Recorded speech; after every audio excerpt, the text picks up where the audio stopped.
నమస్తే, welcome to VBC on TV news. నేను ప్రసన్న. ముందుగా ఈనాటి ముఖ్యాంశాలు. రాజ్యాంగం ఒక ప్రగతిశీల పత్రమన్న రాష్ట్రపతి ద్రౌపది ముర్ము. భారత అభివృద్ధిలో భాగస్వాములు కావాలని ప్రజలకు పిలుపు. దేశవ్యాప్తంగా ఆందోళన చేపట్టిన కార్మిక రైతు సంఘాలు. పార్లమెంటులో తమ సమస్యలపై చర్చించాలని డిమాండ్. విశాఖలో ఘనంగా భారత రాజ్యాంగ దినోత్సవాలు. రాజ్యాంగ స్ఫూర్తిని కాపాడాలన్న కలెక్టర్ హరేందర్ ప్రసాద్. ఉపనిషత్తుల సారమే భగవద్గీత అన్న అహుబిల జిఆర్ స్వామి. భగవద్గీతను ఒక శాస్త్రంగా గ్రహించాలని ఉద్బోధ.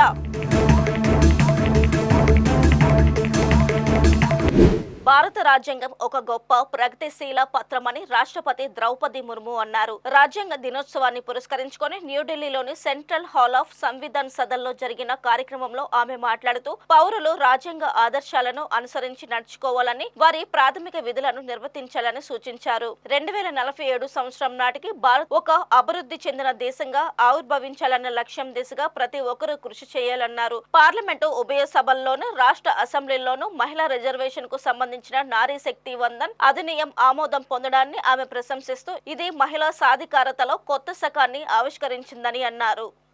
मैं सभी देशवासियों से अनुरोध करती हूँ कि वे हमारे संवैधानिक आदर्शों को अपने आचरण में डालें, मूल कर्तव्यों का पालन करें तथा वर्ष 2047 तक विकसित भारत के निर्माण के राष्ट्रीय लक्ष्य के प्रति समर्पण के साथ आगे बढ़े। मैं संविधान दिवस के अवसर पर सभी देशवासियों को बधाई देती हूँ। आप सभी को मेरा शुभकामनाएं। धन्यवाद। जय हिंद, जय Bharat.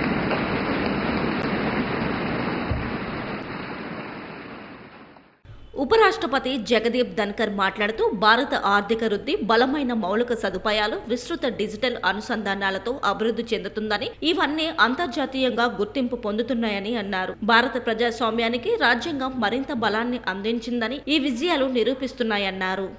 Members of Parliament and fellow citizens, this momentous day marks a historic milestone as we celebrate 75 years since Bharat adopted its constitution, a remarkable achievement for the world's largest and most dynamic democracy. Our nation thrives with remarkable economic growth, robust infrastructure, widespread digital adoption, all getting international recognition and accolades. These achievements are vindication that our Constitution has effectively anchored Indian democracy. ఎందరో త్యాగధనుల కృషి, శ్రమ ఫలితంగా రూపుదిద్దుకున్న భారత రాజ్యాంగ స్ఫూర్తిని కాపాడాలని విశాఖ జిల్లా collector MN Harendra Prasad పేర్కొన్నారు. భారత రాజ్యాంగం ఆవిర్భవించి 75 సంవత్సరాలు గడిచిన సందర్భంగా రాజ్యాంగ దినోత్సవాలను ఘనంగా నిర్వహించారు. ముందుగా అంబేద్కర్ చిత్రపటానికి పూలమాలలు వేసి కలెక్టర్ ఇతర అధికారులు ఘనంగా నివాళులు అర్పించారు. అనంతరం భారత రాజ్యాంగ పీఠికను చదివి వినిపించగా వారిని అనుసరిస్తూ కలెక్టరేట్ ఉద్యోగులు ప్రతిజ్ఞ చేశారు. ఈ సందర్భంగా కలెక్టర్ మాట్లాడుతూ ప్రతి ఒక్కరూ తమ విధులను, కర్తవ్యాలను అంతఃకరణ శుద్ధితో నిర్వర్తించాలన్నారు. కుల, మతం, లింగ వివక్ష లేని సమాజ స్థాపనలో భాగస్వాములు కావాలని పిలుపునిచ్చారు. సామాజిక న్యాయం, ఆర్థిక, రాజకీయ సమానత్వం అందుతున్నాయంటే రాజ్యాంగం ఫలితమేనంటూ పేర్కొంటూ రాజ్యాంగ రూపకర్తల త్యాగాలను, సేవలను గుర్తు చేసుకోవాలన్నారు. రాజ్యాంగ స్ఫూర్తిని కాపాడేలా ప్రతి ఒక్కరూ నడుచుకోవాలని, భిన్నత్వంలో ఏకత్వాన్ని కాపాడుతూ సోదరభావంతో మెలగాలని పిలుపునిచ్చారు. People of India, having solemnly resolved to constitute India into a sovereign, socialist, secular, democratic republic, and to secure to all its citizens justice, social, economic, and political liberty of thought, expression, belief, faith, and worship, equality of status, and of opportunity, and to promote among them all fraternity and the unity and integrity of the nation. In our Constitution, November 1949, do hereby adopt, enact. అందరికీ ఈ constitution day శుభాకాంక్షలు తెలియజేస్తున్నాను. ఇప్పుడు డియో గారు చెప్పినట్టు 26th of November 1949 we adopted this constitution. ఈ constitution మనం adapt చేయడం జరిగింది. జనవరి 26, 1950 అది అమల్లోకి వచ్చింది. దాన్ని మనము we are celebrating it as the Republic Day every year. And November 26 మనం కాన్స్టిట్యూషన్ డేగా సెలబ్రేట్ చేస్తున్నాం. ఎందుకు సెలబ్రేట్ చేస్తున్నామంటే, ఒకటి, ఇంత మంచి కాన్స్టిట్యూషన్ మనకి అందజేసిన ఆ గొప్ప మహానీయులు గౌరవనీయులు డాక్టర్ బిఆర్ అంబేద్కర్ గారు కావచ్చు, ఆ డ్రాఫ్టింగ్ కమిటీలో ఉన్న వాళ్ళు కావచ్చు, అప్పుడు ఫ్రీడమ్ స్ట్రగుల్లో పాల్గొన్న లీడర్స్ కావచ్చు, వాళ్ళందరినీ మనము గుర్తుంచుకోవడం, అదేవిధంగా వాళ్ళ త్యాగాల్ని మెయిన్గా మనము we have to remember those sacrifices, and we got this freedom with lot of struggle. We didn't get it on a silver platter. Avanni kuda manamu at this point of time we need to remember and respect and then give back.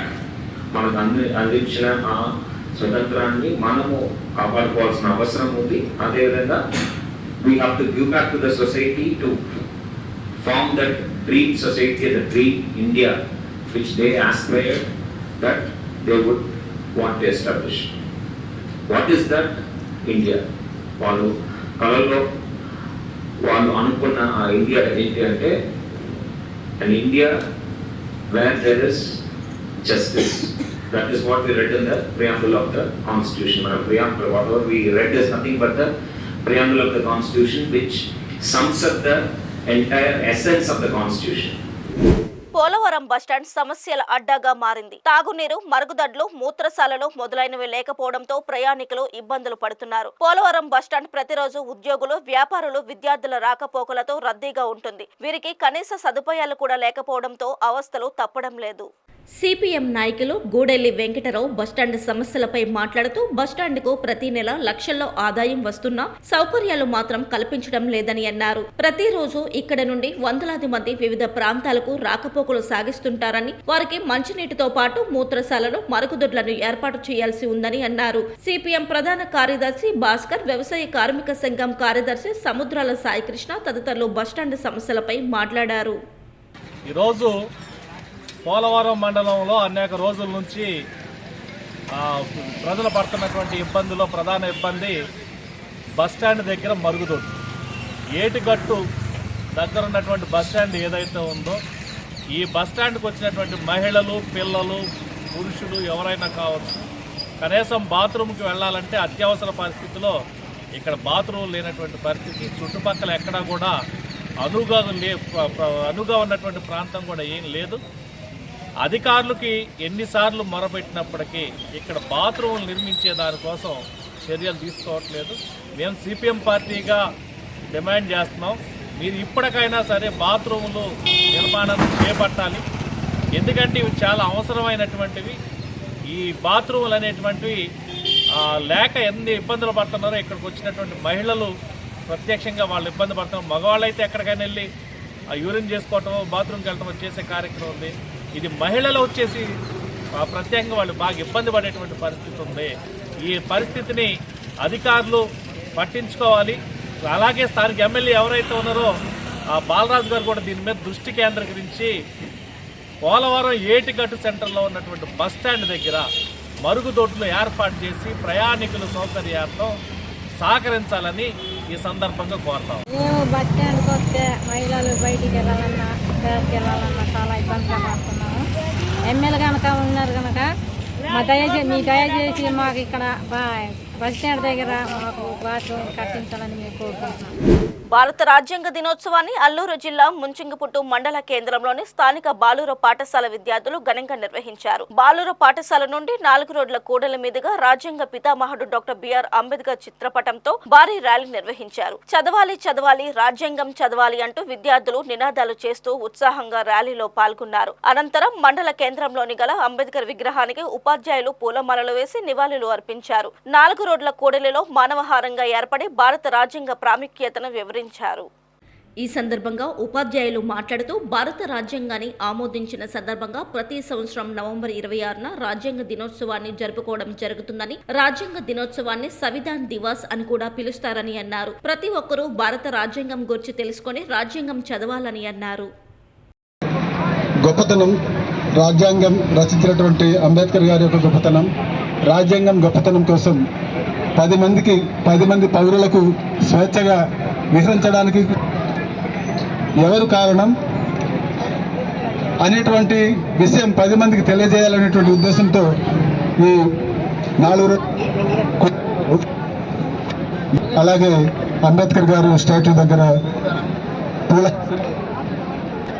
అభిమానాన్ని అంబేద్కర్ గారి కోసం చాటి చెప్పుకోవడం అనేటువంటి జరిగింది.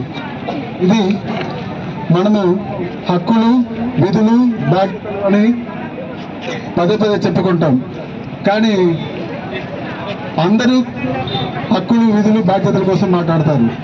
మన కుటుంబంలోనే బాధ్యత ఉంటుంది, వ్యక్తిగత బాధ్యత, కుటుంబ బాధ్యత, సామాజిక బాధ్యత. ఇలాంటి బాధ్యతలన్నీ కూడా ఏనాడు అంబేద్కర్ గారు రాజ్యాంగం మన కోసం దాన్ని ఎలా నిర్వహించుకోవాలి మన జీవితాల్లో అని ఉన్న ఈ గొప్ప విషయాల్ని మనం పాటలు పాఠ్యాంశాల ద్వారా తెలుసు.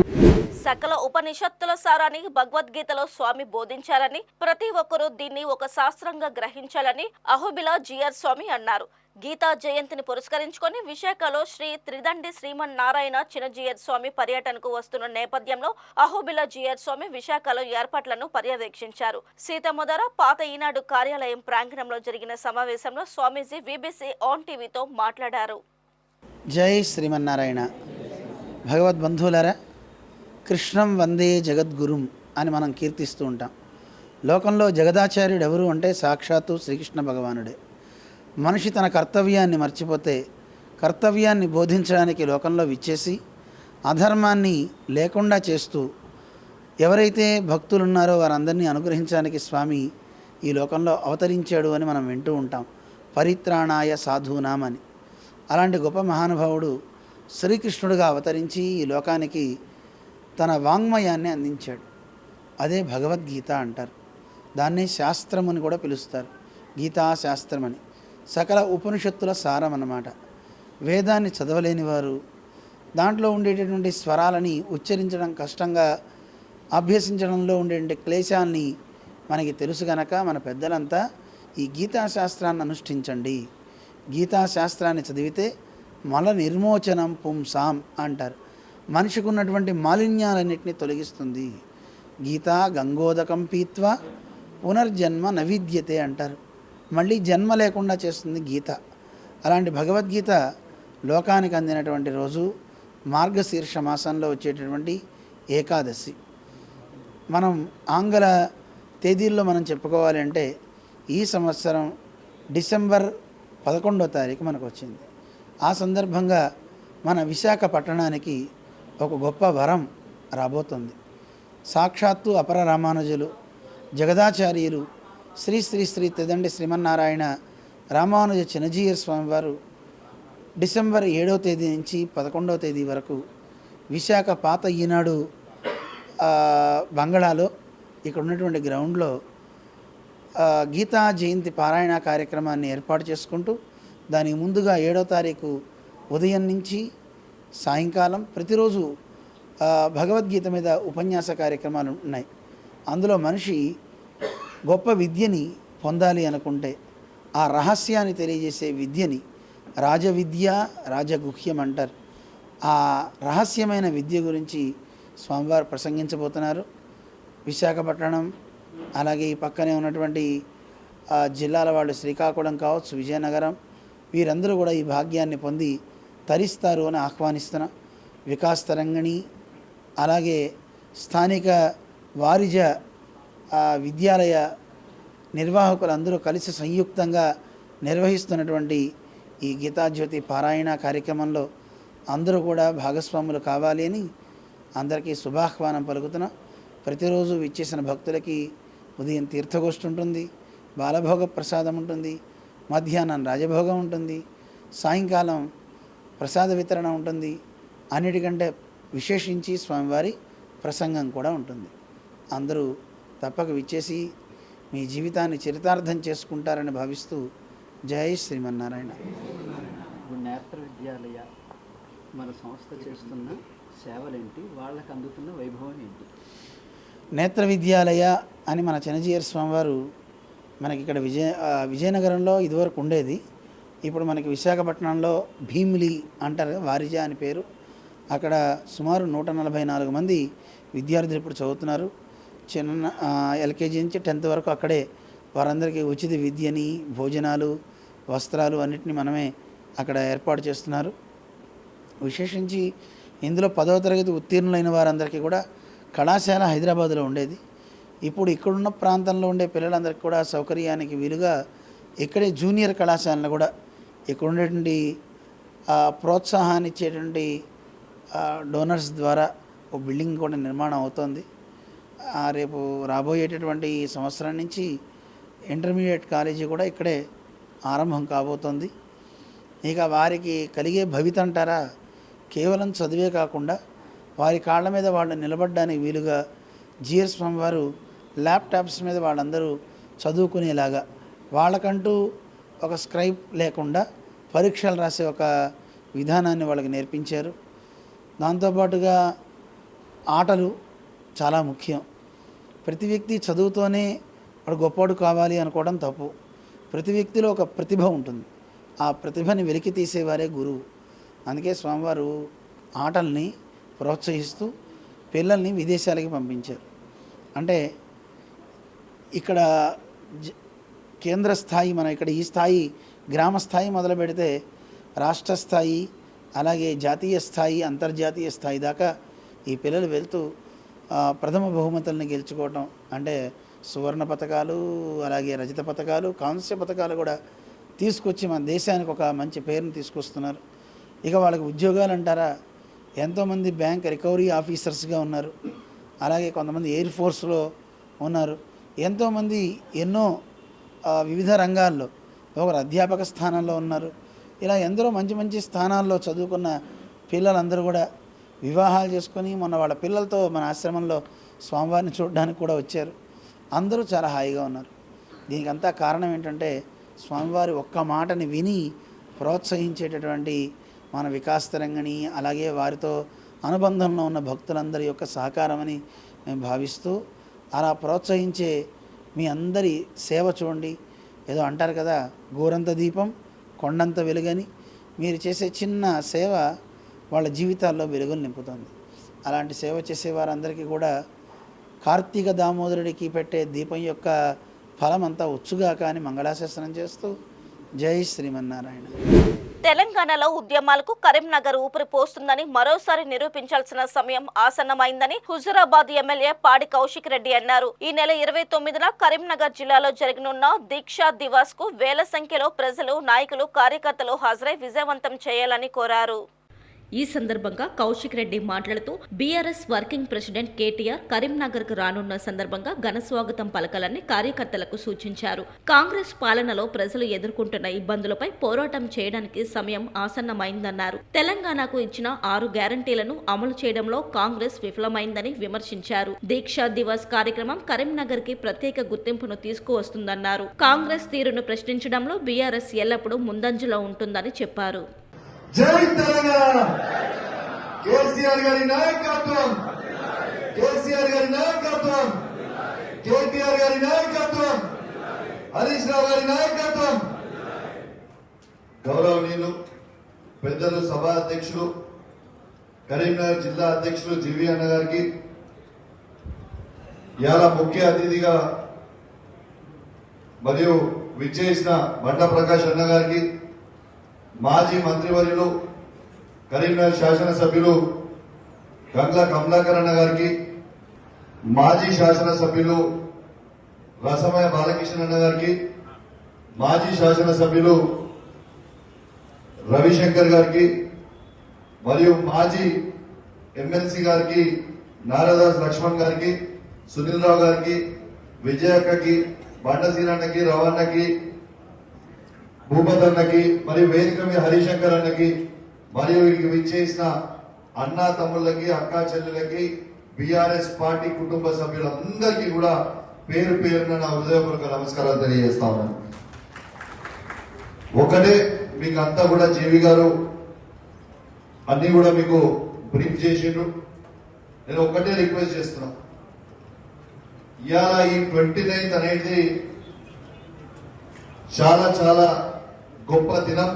ఎందుకంటే ఆనాడు కేసీఆర్ గారు దీక్ష చేసిరు. ఇదే కరీంనగర్ గడ్డ మీద నుంచి మనం తెలంగాణ సాధించినాం. ఆ రోజు కేసీఆర్ గారు అద్భుతంగా చేసింది కూడా మీ అందరు దీక్ష చేసి అద్భుతంగా పోరాటం చేసింది అంతా కూడా మీకు తెలిసిన చరిత్ర. నేను ఒక్కటే రిక్వెస్ట్ చేస్తా ఉన్నాను, కేటీఆర్ గారు 29 తారీఖు వచ్చినప్పుడు మనము 20,000 మంది తగ్గకుండా ఖచ్చితంగా మనందరం కూడా మొబిలైజేషన్ చేయాలని ఇలా మళ్ళా కమలాకరణ గారు ఏ విధంగా చెప్తారో ఆ విధంగా మనందరం కూడా ఆ కాన్స్టిట్యున్సీ వైజ్ డివైడ్ చేసుకొని తీసుకొని పోతాం. అద్భుతం అంటే అద్భుతంగా చేయాలి మనం. ఆ రోజు అసలు దద్దరిల్లిపోవాలి. ఆ రోజు కేసీఆర్ గారు ఎట్లయితే కరీంనగర్ గడ్డ మీద నుంచి దద్దరిలో కొట్టిరో, రేపు కేటీఆర్ గారితో మళ్ళా మనము రాష్ట్ర వ్యాప్తంగా మొత్తం దద్దరిల్లేటట్టు 33 జిల్లాలలో అవుతుంది. ఎక్కడ కాని విధంగా మనకి కరీంనగర్ జిల్లాలో అయ్యేటట్టు మనందరం కూడా బాధ్యత తీసుకుందామని మన బీఆర్ఎస్ పార్టీ కుటుంబ సభ్యులందరికీ కూడా నా చేతులు జోడించమని విజ్ఞప్తి చేస్తా ఉన్నాం. మనందరం కూడా చాలా అదృష్టవంతులం. ఎందుకంటే ఒకటి ఆలోచన చేయండి, కేసీఆర్ గారు కరీంనగర్ నుంచి స్టార్ట్ చేసిర్రు, మళ్ళా కేటీఆర్ గారు కూడా కరీంనగర్ నుంచే స్టార్ట్ చేస్తా అన్నారు. 33 జిల్లాల నుంచి మళ్ళా కరీంనగరే ఎంచుకున్నట్టే మనందరి మీద ఎంత నమ్మకం ఉందో ఒక్కసారి మీ అందరు కూడా ఆలోచన చేయాలని మీ అందరు కూడా విజ్ఞప్తి చేస్తూ, కానీ దయచేసి ఏ నియోజకవర్గంలో టార్గెట్ ఇచ్చారో ఆ నియోజకవర్గం మనం ఖచ్చితంగా దానికంటే ఒక 10 మంది ఎక్కువనే ఉండాలి తప్పితే 10 మంది తక్కువ ఉండొద్దు. ఎందుకంటే ఈ దీక్షని ఖచ్చితంగా మనము రేపు రాబోయే స్థానిక ఎలక్షన్లు లోకల్ బాడీస్ కి మనందరికీ కూడా పనికొస్తుంది. కాబట్టి ఖచ్చితంగా మన అందరం కూడా ఇచ్చిన టార్గెట్ ప్రకారం ఖచ్చితంగా కదిలియాలని మన వాళ్ళందరికీ కూడా నేను విజ్ఞప్తి చేస్తా ఉన్నాను. ఇలా దీంతో పాటు నేను ఒక్కటే రిక్వెస్ట్ చేస్తున్నాను, నిన్న మొన్న మహబూబాబాద్ నిన్ననే సభకు పోయినాం. అసలు మహబూబాబాద్ లో నిన్న కేటీఆర్ గారి సభ అసలు దద్దరిల్లిపోయింది, మామూలు దద్దరిల్లలేదు. అసలు స్పీచ్ మాట్లాడుతుంటే నేను జనాలు లేచిపోయేది చూసినా, లేకుంటే కూర్చున్నది చూసినా, లేకుంటే సప్పట్టు కొట్టుడు చూసినా, కానీ కేటీఆర్ గారు మైక్ పట్టుకోగానే జనం మొత్తం లేచి వచ్చి కేటీఆర్ గారిని ఎత్తుకపోయి అర్జెంట్ గా సీఎం కుర్చీ మీద కూర్చోబెట్టాలన్నంత ఖచ్చితంగా లేచి వచ్చింది. నేను ఫస్ట్ టైం చూసిన ఇట్లా, అసలు మామూలుగా లేకుండా అర్జెంట్ గా కేటీఆర్ గారి అర్జెంట్ గా కేసీఆర్ గారు ఇక్కడ ఉన్నారో తీసుకుపోయి ఆ కేసీఆర్ గారిని తీసుకుపోయి సెక్రటరీలో కూర్చోబెట్టాలంత కసితో నిన్న మహబూబాబాద్ లో జనం ఉండే. ఎంఆర్పీఎస్ కు అనుబంధంగా ఏర్పాటైన వికలాంగుల హక్కుల పోరాట సమితి 18వ ఆవిర్భావ దినోత్సవం విశాఖలోని జీవీఎంసీ గాంధీ విగ్రహం వద్ద నిర్వహించారు. సంఘం జిల్లా అధ్యక్షుడు అక్కిరెడ్డి అప్పారావు అధ్యక్షతన జరిగిన ఈ కార్యక్రమంలో జాతీయ నాయకులు టి శ్రీను మాట్లాడుతూ ఎన్నికలకు ముందు వికలాంగులకు ఇచ్చిన హామీలను కూటమి ప్రభుత్వం నిలబెట్టుకుందని కృతజ్ఞతలు తెలిపారు. విశాఖ నుంచి తమ ఉద్యమం పురుడు పోసుకుందని, 2 తెలుగు రాష్ట్రాల్లో వికలాంగుల సంక్షేమానికి తమ సంఘం కట్టుబడి పనిచేస్తుందన్నారు. విశాఖపట్నం జిల్లాలో 2007వ సంవత్సరం డిసెంబర్ 26వ తారీఖున వికలాంగుల హక్కుల పోరాట సమితి పురుడు పోసుకున్న విషయము అందరికీ విధేయతమే. మరి మాన్యశ్రీ మందకృష్ణ మాదిగ గారు ఉద్యమాల వల్ల, వికలాంగుల ఉద్యమాల వల్ల ఈవేళ 200 రూపాయల నుంచి మరి 6,000 రూపాయల పెన్షను దక్కించుకునే విధంగా ఉద్యమాలు పరంపర జరిగిందని ఈ సభాపూర్వకంగా నేను తెలియజేస్తా ఉన్నా. మరి అనేక ఉద్యమాలు చేసిన మహనీయుడు మాన్యశ్రీ మందకృష్ణ మాదిగ గారు వికలాంగులని హక్కును చేర్చుకొని 2 రాష్ట్రాల్లో ఉన్న వికలాంగులందరికీ కూడా మరి అనేక విషయాల్లో మాకు మరి సపోర్ట్ చేస్తూ మరి 200 రూపాయల నుంచి మరి 2,000 రూపాయలు, మరి అలాగే 3,000 రూపాయలు, మరి ఈరోజు నారా చంద్రబాబు నాయుడు గారు ఆంధ్రప్రదేశ్ ముఖ్యమంత్రి వర్యుల్ని మరి ఎలక్షన్స్లో మరి వికలాంగులందరూ కూడా మరి పనిచేసి ముఖ్యమంత్రిగా గెలిపించుకున్నాం. ఆ రోజు మాట ఇచ్చారు మాకు, మీకు నేను గెలిచిన వెంటనే మొదటి నెల నుంచే మరి 6,000 రూపాయలు పెన్షన్ ఇస్తానని మమ్మల్ని అందరినీ కూడా మరి చెప్పడం జరిగింది. మరి జరిగిన తర్వాత ఎలక్షన్స్లో మరి వికలాంగుల హక్కుల పోరాట సమితి, అలాగే మాదిగ రిజర్వేషన్ పోరాట సమితి మరి అహర్నెస్లో కష్టపడి మరి అత్యంత మరి ఓట్లతో మెజారిటీతో గెలిపించిన ఘనత వికలాంగులకు ఉందని మరి 6,000 రూపాయల పెన్షను మొదటి నెల నుంచే ఇస్తానని మరి నారా చంద్రబాబు నాయుడు గారు తెలియజేశారు. మరి మొదటి నెల నుంచే మరి 6,000 రూపాయల పెన్షన్ ఇచ్చి మాకు ఇచ్చిన మాట నిలబెట్టుకున్న నారా చంద్రబాబు నాయుడు గారికి ఈ సభాపూర్వకంగా వికలాంగుల హక్కుల పోరాట సమితి నుంచి శుభాభినందనలు తెలియజేస్తా ఉన్నా. మరి మాన్యశ్రీ మందకృష్ణ మాదిగ గారు ఏ ఉద్యమం పట్టుకుంటే ఆ ఉద్యమాన్ని కడవరకు తీసుకెళ్ళి మరి వాళ్ళందరూ కూడా యోగక్షేమాలు చూసి మరి నడిపించే దమ్ము ధైర్యం ఉన్న నాయకుడు మాన్యశ్రీ మందకృష్ణ మాదిగ గారని ఈ సభాపూర్వకంగా నేను తెలియజేస్తా ఉన్నా. కేంద్ర ప్రభుత్వం కార్మిక ప్రజా వ్యతిరేక విధానాలను అమలు చేస్తుందని ఆరోపిస్తూ వామపక్ష కార్మిక సంఘాలు విశాఖలో భారీ ర్యాలీ నిర్వహించాయి. దొండపర్తి డిఆర్ఎం కార్యాలయం నుంచి జీవీఎంసీ వరకు ర్యాలీ కొనసాగింది. కేంద్ర ప్రభుత్వ విధానాల కారణంగా కార్మికులు, రైతులు, ప్రజలు అనేక ఇబ్బందులకు గురవుతున్నారంటూ వారు ఆరోపించారు. స్టీల్ ప్లాంట్ పరిరక్షణ కోసం ప్రజలందరూ కలిసి రావాలని సిఐటియు నాయకులు కుమార్ పిలుపునిచ్చారు.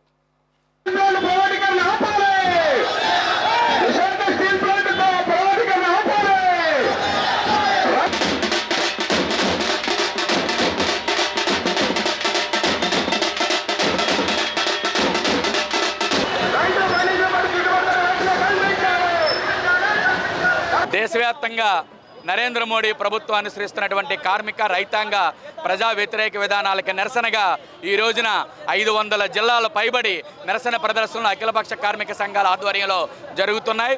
విశాఖలో డిఆర్ఎం ఆఫీస్ నుంచి జీవీఎంసీ వరకు భారీ కార్మిక ప్రదర్శన జరుగుతూ ఉంది. నరేంద్ర మోడీ తన ప్రైవేటీకరణ విధానాలను తక్షణమే విడనాడాలి, స్టీల్ ప్లాంట్ని సెయిల్లో మెర్జ్ చేస్తూ ప్రకటన చేయాలి అని చెప్పి మేము డిమాండ్ చేస్తూ ఉన్నాం. అలాగే కార్మికులకు నష్టం చేస్తున్నటువంటి లేబర్ కోడ్స్ ఏవైతే ఉన్నాయో ఆ 4 లేబర్ కోడ్స్ని తక్షణమే రద్దు చేయాలి. అలాగే కనీస వేతనం ఎక్కడ పని చేసినా 26,000 రూపాయలు తక్కువ లేకుండా చెల్లించాలి.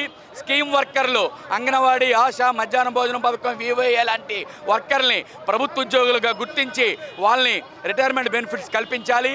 ఆటో, మిఠా, తోపుడు బళ్ళు, బిల్డింగు కార్మికులకి పిఎఫ్, ఈఎస్ఐతో కూడినటువంటి సమగ్ర చట్టం చేయాలి. అలాగే రైతాంగానికి గిట్టుబాటు ధర కల్పించాలి, కనీస మద్దతు ధర ఇవ్వాలి. విద్యుత్ సంవరణ చట్టాన్ని రద్దు చేసి స్మార్ట్ మీటర్లను రద్దు చేయాలని డిమాండ్లతోటి ఈ రోజున దేశవ్యాప్తంగా పెద్ద ఎత్తున పోరాటం జరుగుతోంది. గౌతమ్ అదానీతో కుదుర్చుకున్న ఒప్పందాన్ని పూర్తిగా రద్దు చేయాలని చెప్పేసి కూడా మేము డిమాండ్ చేస్తూ ఉన్నాం. నరేంద్ర మోడీ ఖబర్దార్, నీ విధానాలు మార్చుకోకపోతే కార్మిక వర్గం, ప్రజలు నిన్ను బంగాళాఖాతంలో కలిపేస్తారు అని హెచ్చరిక చేయడం కోసం దేశవ్యాప్తంగా ఈ పోరాటం నిర్వహిస్తున్నాం. కార్మికులు, రైతులు ఎదుర్కొంటున్న సమస్యల పరిష్కారం కోసం దేశవ్యాప్తంగా వివిధ కార్మిక, రైతు సంఘాల పిలుపు మేరకు నిరసన కార్యక్రమాన్ని నిర్వహించారు. ఈ సందర్భంగా పాడేరు జిల్లా కేంద్రంలో జరిగిన కార్యక్రమంలో కార్మిక నాయకులు మాట్లాడుతూ కేంద్రంలో ఎన్డీఏ ప్రభుత్వం రైతుల పట్ల, కార్మికుల పట్ల వ్యవహరిస్తున్న తీరు మారలేదన్నారు. గత 10 సంవత్సరాలలో కేంద్రంలో బీజేపీ కార్పొరేట్ సంస్థలకు 19.28 లక్షల కోట్ల రుణమాఫీ, పన్ను రాయితీ ప్రోత్సాహాల పేరుతో ప్రజల ధనాన్ని దోచిపెట్టిందని ఆరోపించారు. కార్మికులు, గిరిజన రైతులు ఎదుర్కొంటున్న సమస్యలు పార్లమెంట్ లో ప్రస్తావించి కనీస వేతనం నెలకు 26,000 రూపాయలుగా నిర్ణయించాలని, గిరిజన కాఫీ రైతులకు గిట్టుబాటు ధర కల్పించాలని డిమాండ్ చేశారు. ఈరోజు దేశవ్యాప్తంగా కార్మిక సంఘాలు, రైతు సంఘాలు, వివిధ ఫెడరేషన్లు కలిపి ఇవాళ దేశవ్యాప్తంగా నిరసనలు అనేవి పిలిపివ్వడం జరిగింది. ముఖ్యంగా ఈ దేశంలో ఉన్నటువంటి నరేంద్ర మోడీ ప్రభుత్వం ఇవాళ ఈ దేశంలో ఉన్నటువంటి ప్రభుత్వ రంగ సంస్థలన్నింటినీ కూడా ప్రైవేటీకరణ చేసేటువంటి పద్ధతుల్లోనూ ఇవాళ పాలన సాగిస్తున్నటువంటి పరిస్థితి మనం చూస్తూ ఉన్నాం. మన విశాఖపట్నానికే కాకుండా ఆంధ్రప్రదేశ్కి వెన్నుముక్కైనటువంటి ఇవాళ విశాఖ ఉక్కు ఫ్యాక్టరీని ఇవాళ అమ్మకం పెట్టేటువంటి పరిస్థితి మీకు అందరికీ తెలుసు. ఇవాళ ఒక విశాఖ ఉక్కే కాదు, ఇవాళ కనబడిన నల్ల కాదేది ప్రైవేటీకరణకు అనాహారం అన్నట్టు కనబడిన ప్రతిదీ కూడా ఇవాళ అంబానీ ఆదాయానికి వెళ్ళిపోయే పరిస్థితి కనబడుతూ ఉంది. ఒక పక్క రైల్వే ప్రైవేటీకరణ అంటున్నారు, మరో పక్క రక్షణ రంగాన్ని ఈ దేశానికి కాపాడాల్సిన అవసరమైనటువంటి గుండెకాయలంటి రక్షణ రంగాన్ని కూడా భాగాలుగా విడదీసి ఇవాళ ప్రైవేట్ వైపు మళ్లిస్తున్నటువంటి సందర్భం మనకు తెలుసు. ఇవాళ కార్మిక వర్గం అనేకమైనటువంటి ఇబ్బందులు ఎదుర్కొంటున్నటువంటి పరిస్థితికి కనబడుతున్నాం. అనేక పరిశ్రమల్లో ఇవాళ కనీస వేతనాల అమలు అనేది నోచుకోలేదు. అదేవిధంగా పిఎఫ్ పిఎస్ అనేటువంటి కనీస చట్టాన్ని కూడా అమలు నోచుకునేటువంటి పరిస్థితి. సిఐటియు అల్లూరు సీతారామరాజు జిల్లా ప్రధాన కార్యదర్శి. ఈరోజు మన పక్కనే ఐటీడీ ముందు టెంట్ వేసి కూర్చున్నారు గిరిజన సంక్షేమ పాఠశాలలో వాళ్ళు టీచర్లు. కానీ అన్ని వ్యవస్థల్లో కూడా రెగ్యులర్ టీచర్లు ఉంటారు. కానీ గిరిజన ప్రాంతంలో టీచర్లే ప్రైవేట్ సెక్టర్ అని, గెస్ట్ టీచర్లని, సిఆర్టీలని రకరకాల పేర్లతో వాళ్ళ శ్రమని ఈరోజు దోచుకుంటా ఉన్నారు. కార్మిక చట్టాల మార్పులు తీసుకొచ్చి కార్మికులకి వ్యతిరేకంగా కార్మిక ఉద్యమాలను అణచివేసే విధంగా 4 లేబర్ కోడ్లు తీసుకొచ్చారు. ఈ 4 లేబర్ కోడ్లు రద్దు చేయాలా, యథావిధంగా చట్టాలు అమలు చేయాలా, కార్మిక చట్టాలు పటిష్టంగా అమలు చేయాలని చెప్పేసి ఈరోజు మేము డిమాండ్ చేస్తున్నాం. ఈ వార్తలు ఇంతటితో సమాప్తం. మరిన్ని విశేషాలతో మళ్ళీ కలుద్దాం.